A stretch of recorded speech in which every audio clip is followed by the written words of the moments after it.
सत श्री अकाल, जय हिंद दोस्तों।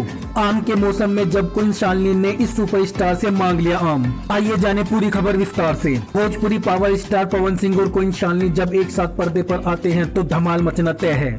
और दोस्तों आपको बता दें कि दोनों अब तक भोजपुरी में कई हिट गाने दे चुके हैं। इसी बीच दोनों का फिर एक बेहद जबरदस्त गाना रिलीज हो गया है जिसका नाम दशहरी आंबा है। दशहरी आंबा वीडियो सॉन्ग आज ही रिलीज हुआ है और इसे अभी से इतनी धमाकेदार प्रतिक्रिया मिल रही है। आपको बता दें कि इस गाने ने अभी से ही 1 मिलियन व्यूज क्रॉस कर लिए हैं। वीडियो में पवन सिंह संग कुन शालिनी नजर आ रही है। हम जाननी की कुछ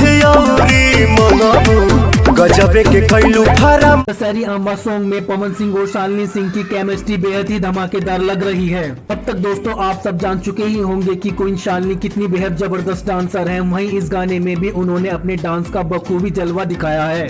वाकई कुन शालिनी की डांस परफॉर्मेंस देखती बन रही है। यकीनन जब तक गाना खत्म नहीं हो जाएगा आपकी निगाहें उन्हीं पर टिकी रहेंगी। वहीं पवन सिंह ने भी उनके साथ डांस कर गाने में जान डाल दी है। पवन सिंह के हर गाने दर्शकों के बीच तहलका मचा देते हैं। वहीं पर अब ये गाना भी रिलीज होते ही छा गया है। सोशल मीडिया से लेकर यूट्यूब तक हर जगह ये गाना छाया हुआ है। पवन सिंह और कुन शालिनी का दशहरी आंबा हिट लिस्ट में शामिल भी हो चुका है। और आपको बता दें कि इस धांसू गाने को पवन सिंह और शिल्पी राज ने अपनी आवाज दी है और इस गाने के लिरिक्स विजय चौहान द्वारा लिखे गए हैं। म्यूजिक आर्या शर्मा ने कंपोज किया है।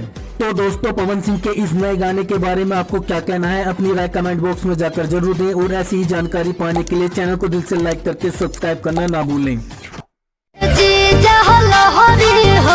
दशहरी